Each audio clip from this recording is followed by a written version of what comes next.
विधान भवनामध्ये आता केवळ आमदार, पीए आणि अधिकाऱ्यांनाच प्रवेश। विधानसभा अध्यक्ष राहुल नार्वेकरांचा निर्णय। अन्य अभ्यागतांना प्रवेश दिला जाणार नाही, नार्वेकरांचे आदेश। नितीन देशमुखला मी विधान भवनात आणलं नाही। विधान भवनातल्या राड्यावर आमदार जितेंद्र आव्हाडांची प्रतिक्रिया।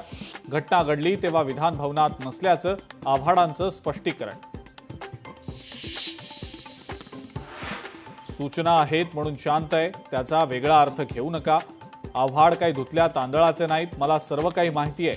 आमदार गोपीचंद पडळकरांचा जितेंद्र आव्हाडांना इशारा। विधान भवनातल्या राड्यानंतर मुख्यमंत्री फडणवीस सभागृहात संतापले। आपण कधीतरी राजकारणाच्या पलीकडे जाणार आहोत की नाही, भर सभागृहात मुख्यमंत्र्यांचा सवाल। पुण्याच्या पर्वती भागामध्ये एका तरुणाला 10 ते 12 जणांकडनं मारहाण। जुन्या वादातनं या टोळक्यानं मारहाण केल्याची प्राथमिक माहिती।